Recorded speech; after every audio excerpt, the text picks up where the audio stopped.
Hello, welcome to the show. I'm your host, Ryal Thomas. This evening we have a very, very good, positive topic. We have two individuals with us by the name of Mrs. Sherry Cotton, along with her daughter, Miss Connie Cotton. They have started a blog, and the blog is actually titled A Mother's Journey Through Addiction and Recovery. But the title of the show tonight is called How a Mother Loves Her Addict.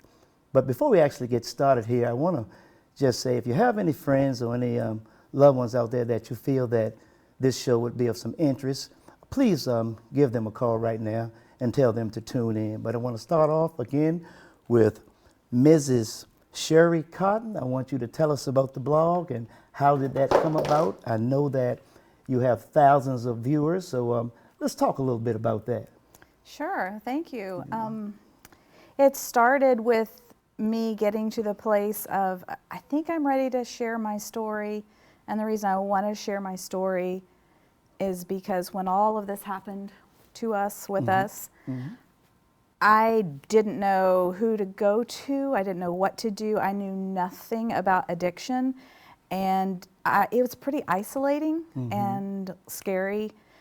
So I feel like I kind of had to bumble and fumble my way through. So I want to see what I can do to help another mother coming behind me that's going to have to deal with this too. And mainly make them help them know they're not alone and give hope. That's really why I started it. Wow, wow. And the response has been overwhelming? Yes, way more than I expected, for sure.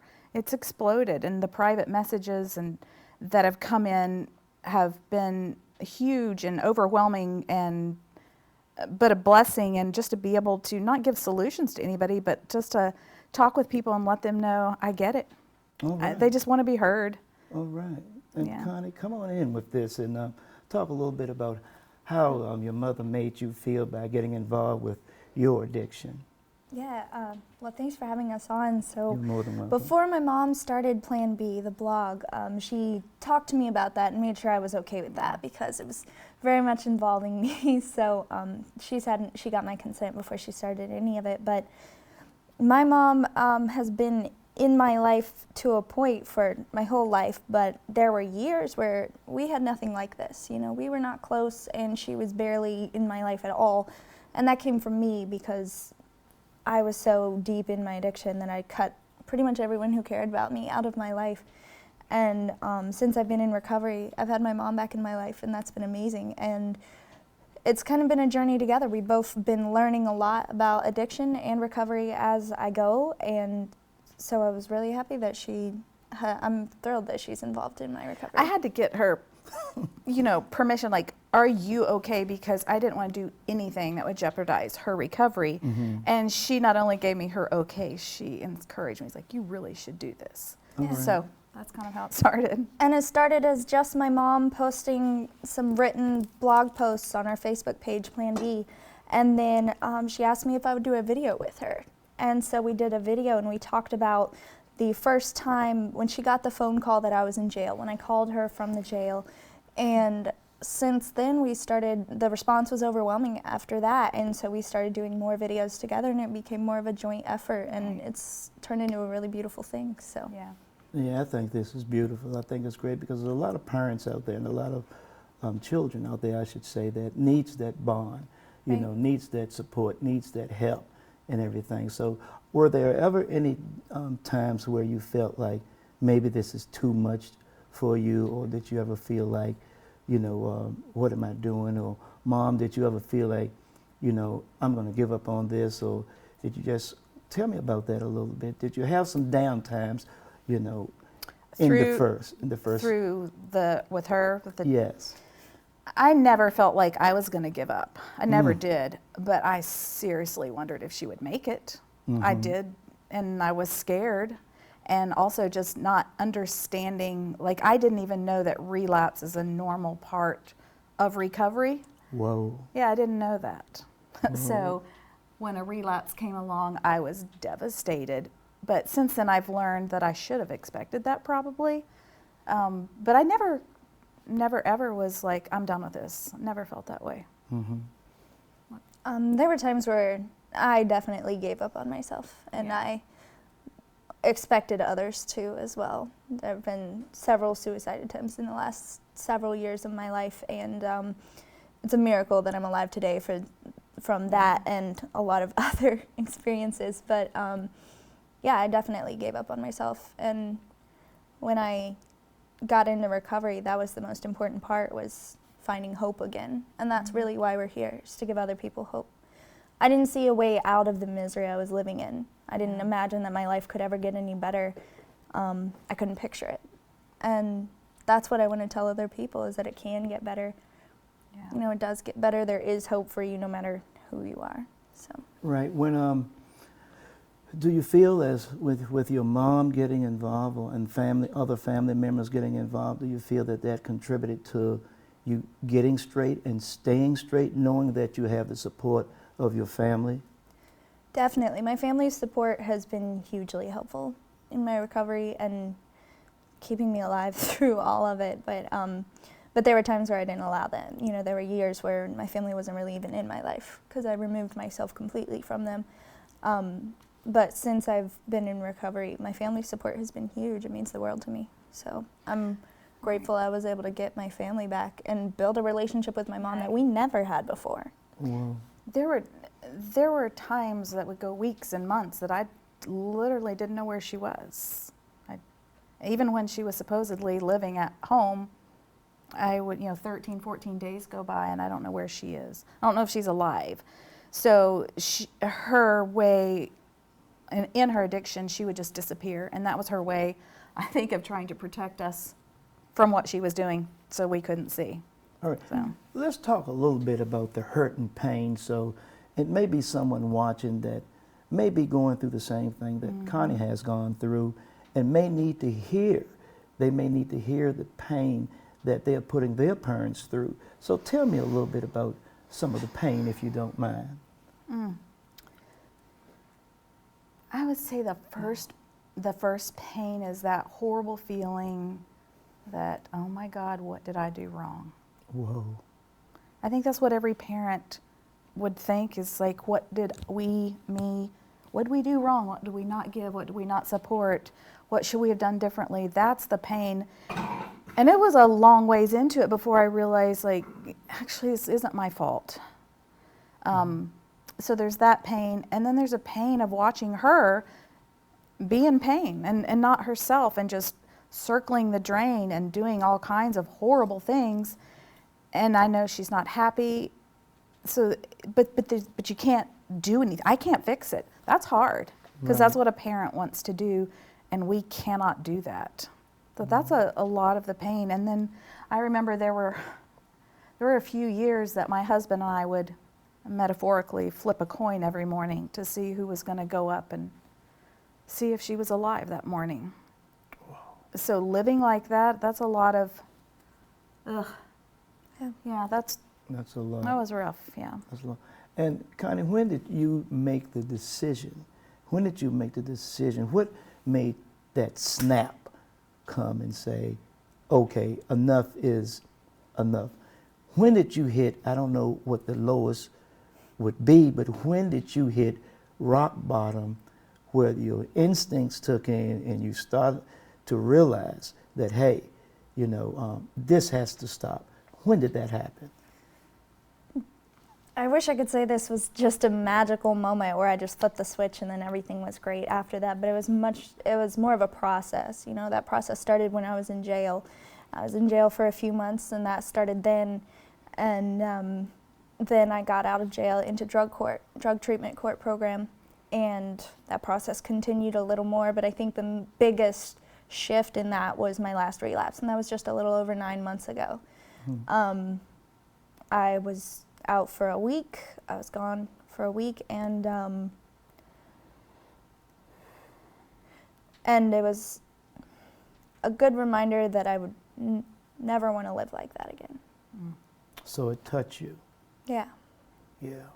And if you don't mind me asking, and if this is too personal, you don't have to address it, but what do you feel made you go in the direction of drugs? think my addiction started long before I was ever addicted to a substance. You know, I battled with depression for years when I was younger, a young teenager. That started, and that kind of just escalated, and my addiction started with self-harm before I ever touched a drug, and I started drinking really early, and it was just a way to cope with life that I couldn't deal with feelings that I didn't know how to deal with, and it was just something to make it feel better for a little bit, get away from it for a little bit. And so if that's your only mindset, is to escape this feeling because I can't feel this, I can't deal with this feeling, so I have to escape it, then yeah, it makes sense that it escalated pretty quickly. Right. What type of advice would you give someone out there who may be flirting with addiction? I mean, flirting with substance abuse, I should say. What would your advice be to someone? Because you may know the signs, you may know the feelings. And for mothers out there who do not know, what their children may be going through, are there certain signs that a parent can look for in a child?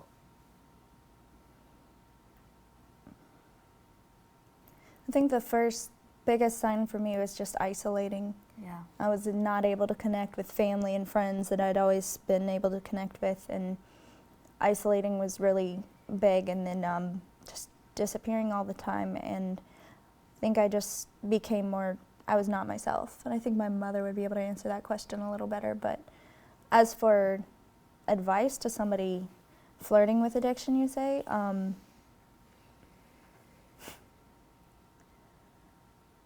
one is too many, and look at why you're using whatever substance you're using, or why you're drinking. Look at why it is. What are you running from? Oh, that's a good one. Yeah, what are you running from?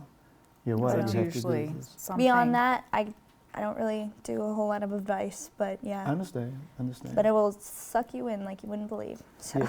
Now, Sherry, when did you realize, Mom, that your daughter was having a problem? When did it finally hit you that, okay, we have a problem now? I knew for a couple of years we had a problem. I just didn't know what it was. Oh. I didn't know, I wasn't even able to use the word addict until she was in jail or right out of jail. I knew she had done drugs, but I didn't know to what extent, what they were. Now, looking back, I realized when she would come home, I'm like, man, you look exhausted. She was high. I didn't know the difference. I really didn't. So what I would say for parents is educate yourselves. Yeah, Right. yeah. And then the other thing is talking. I mean, trying to. You can only communicate as much as someone is willing to, but that, and then getting support. I've learned a lot through some support groups, and learning about addiction and learning about boundaries, and all of that has been a huge help for me in dealing with her addiction. And she's in recovery, and basically I've had to be in recovery myself in just being able to do it with her. And it's been hard, but it's been a privilege to get to do that, and I've learned so much. And that is why, I want to do this. I want to share it because I don't want another mom to feel like I felt. And the other thing, I think there's so much shame involved with drug abuse, drug addiction, more so than other addictions maybe, and because of the shame and the stigma, then nobody talks about it. So then who do I know to go to when I'm dealing with this with my daughter, because no one talks about it. So I want to lift that stigma. I want to change that to what degree I can, and the shame, and like, it's real, it's happening, why can't we talk about it? Right, right. Now, when other parents are looking at their children, knowing that something may be going on in their life that may not be in the best interest of their child, what advice as far as love goes, as far as showing them love, or do you back off and let them kind of see what they're doing, or do you immediately jump in, and say, you know I love you, what are you doing? How do you make them face reality, or do you let their reality come to you? What a great question. And I think it's kind of all of the above. But first of all, I learned I can't make anybody do anything, even a minor, even house rules or something. I can't make her do anything. I can't make her see her problem and, you know, don't you want to get help? I can't make her do that. So for me, it was just, you never stop loving, never stop trying to support, offer solutions or tools or resources or therapy, counseling, that kind of stuff. And then there's a huge degree that you have to just step back and Enabling. let it happen, or then that word, the enabling. Yeah. Because if I try to rescue her, which is a natural go-to as a parent, Right. I see the road she's going down, and I know what the end of that's going to look like, and I don't want her to do that, so let me try to stop it. I can't do that. If I can, then I'm just preventing her hitting her bottom. So I'm rescuing her, which is not helping her. So I learned a lot about that, stepping back, and she has to do this journey herself, and I had to let her do it. And that's brutal watching that. It really is. Right. And every time something bad would happen, I remember thinking, well, maybe this is the bottom. Yes, this is her bottom. Every Yeah. bottom has a basement, though. Every rock bottom has a basement. It did. It really did. And so jail was her rock bottom. And that was the first time I slept. I mean, those 75, 76 days she was in jail, I slept better than I had in a couple years. Because I knew where she was. Yeah. And that she was safe. Yeah. When I called her, and when we covered this in a video on Plan B, but when I called her and said I'm in jail, after I'd been in there a couple days, she said, "Thank God." I was so mad. She was a little offended. Yeah. But then it made me really sad, because what you had to have been feeling to feel, thank God, that I was in jail. Yeah. Yeah. I put my mother in that position, and that she was thankful that I went to jail. Yeah, I think you said something very important, Sherry, in regards to, you said always show love. You know, Yeah.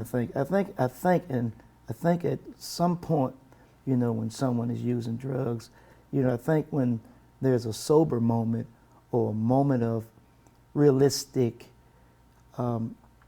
love that a mother or any parent shows to their children, I think sometimes that can be the foundation of, you know, what am I doing? Right. You It know, gradually gets yeah, through to you. Yeah, it gets through like. And I think what it am may I be doing? something that's always there in the back of their mind that they know they can Right. fall back on, that it's always going to be there, even if they don't necessarily think they want it, that it's going to be there. Well, and kind of, let's see, now you look absolutely great, and you look absolutely great, you know. So I know you don't want to go back in that other direction, but Right. what are some of the, not getting to talk about everything, but what are some of the negative activities that you see that can deter other individuals from possibly entering into that cycle of addiction? Can you say that again? I'm sorry. I mean, Sorry. Rephrase it. what are some of the things that you may see in a life of drugs and stuff that, you know, you don't have to get personal. You don't, I mean, just what are some of the things that you see? You can just put Right. certain things together for individuals out there that may, oh my God, I don't want to experience that, Right. you know, or something like that. But you don't need to get personal with stuff. Well, kind of the foundation of our blog is getting personal. So Well, then get I'm personal. not too opposed, but I think the worst thing about my years in active addiction was I completely lost any sense of self-respect. And my entire life became about getting and using drugs and finding ways and means to get more. And so that means whatever it takes. Right. And that's a miserable way to live. Right. It's a Right. miserable way to live. It was miserable. And there were months at a time where I didn't know where I was going to sleep every single night. It was throughout the day that I figured out where I was going to sleep that night. And then the next day I was starting over with that process and figuring out how I can stay high throughout that time.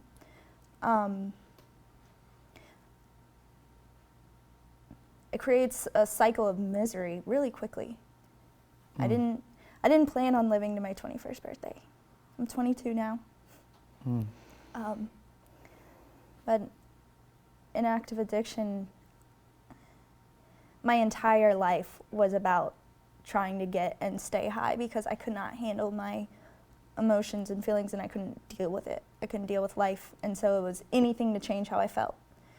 And that took a lot of different forms, but primarily that was drugs at that point in my life. And in order to do that, you have to cut out people in your life that would try to stop you from doing that. Right. So in other words, you would have to hang around other individuals who are on the same path. Right. And so when you're willing to do anything to get your next high, then that creates a pretty miserable life pretty fast. I was involved in a lot of crime, a lot of violence. I saw a lot of death. Whoa. I saw more death before I got clean, I saw more death in the last year before that than I ever have before or since. And I saw people almost die and come back, OD, and then I saw people OD and never come back. I lost a lot of people who I knew.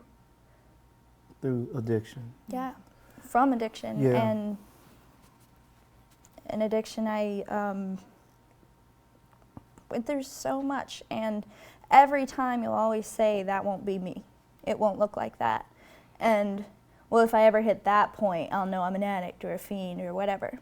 You know, if I hit that point, that's bad. I'm not like those people, because they're at that point. Every line you draw like that I'll never be like that, you'll cross that line and you'll draw a new one. Whoa. And I crossed every one of those lines. So it's like you're in denial for... Oh, constant. You can't not be to continue to live that way. You can't acknowledge the way you're living and continue to live that way. Or I couldn't. So every time I drew a line like, well, I'll never do that, or I'll never be like those people, I crossed that line and I drew another one. Well, I did this, but I'll never do that. And so that escalates really quickly. That escalates from, yeah. All right, well, let's talk a little bit about how do you feel now? We've been talking a little bit about the negative. Let's talk about the positive now. Like, what's going on through your mind now? What's going on through your mind, Mom? What does your future look like? With your relationship with your family, what does your future look like because you're still young, with your education, with your job. So talk to me a little bit about how you feel. Well, for 2 years ago, if you had told me and my mother would be as close as we are, not even like sitting here today, but just the friendship we have now, right. I would have laughed at you and walked away. But I have a bond with my mother now. I have a relationship with her, and that's amazing, and that's beautiful. And the fact that we came from where our relationship was to being here today, it's a beautiful gift. I have healthy relationships all around me in my life. I have my family, my dad's here in the audience. My entire family I've gotten close to again, and that's a beautiful gift. I have healthy relationships. I have a steady job. I've held a job for almost a year. Well, that's good. That's good. We have some income coming in. And when in active addiction, I couldn't maintain a job. And saving and budgeting? Oh, God. You're doing that now. Saving what? So, I can budget my money and make plans for the future and save money. I'm about to get a car, and whoa. And I'm projecting a pretty awesome path for myself. I hope to work in the recovery, substance abuse, mental health field, and so I'm paving my way for that. I'm laying a solid foundation right now. So that's the path. That's the path of happiness, joy, and love. All right. So do you ever get an urge, and you ever get an urge to just kind of like, oh man, is this joy and love that you feel, is that overtaking the urge? Is that taking over that urge that you may get? Or even if you get one, maybe it's enough happiness and love in your life now where you're not even thinking or feeling that. Of course I think about it sometimes. I'm an addict. I always will be. but Good I don't have to answer. live like that again, and I don't ever have to use again. I don't ever have to go to jail again, and the life I've built now is worth more to me, than getting high one more time. Whoa. And I can say it one more time, but if I touch it once, it's my life again. You know, there's no, I'll do it one more time and that's gonna be it. And one more time might be it. With my drug of choice, there's a 50-50 chance every time I touched it, I could have died. And I was okay with that. So I have a life now that I value. I have people in my life that I love and value. I've built a life that's worth living. I like that. I like that. Yeah. So, Mom, how do you feel about this? About her saying how she feels presently. It's good. I'm grateful and I appreciate it. And above all, I appreciate our relationship and being the privilege of going through this with her has changed me. It's strengthened me, and I know if something ever did happen again, I know I'll be okay and I'll be able to get through that. So I feel good. I feel like we're both on a good path, and this has become a heart and a passion of mine is to share our story to try to help somebody else. All right. Now, we only have about 1 more minute, so let's talk a little bit about Plan B. Amazing. You know, so how they can get in contact with you and, you know, share, they may want to share their story. You Yeah. know, how do they get in contact with Plan B? Okay, well, first of all, Plan B is on Facebook at Plan B, A Mother's Journey Through Addiction and Recovery, so you can find it there. We're also on Instagram at A Mother's Plan B, and then you can email us if you would like at planbformom@gmail.com. And you can find us on YouTube by searching Plan B Addiction Recovery. Yeah. All right. So kind of 4 different ways to contact us. All right, all right. This is great. I just want to thank you all both for coming in and sharing your story, letting the public know that there is help out there, and they are there's not the hope. only one that may be having problems. Right. There's Yeah. help and there's hope, and you're not alone. All right. Thanks so much for having us. Oh, Thank you, Ryal. Yeah, you're I more than appreciate it. welcome. This has touched me more than you can even realize. All right, well, that's been the Ryal Thomas Show, and I want to thank you all for tuning in. And if you have any questions or any concerns, please get in contact with Plan B, and maybe you can share your story or just listen to what they have to say. Thank you very much.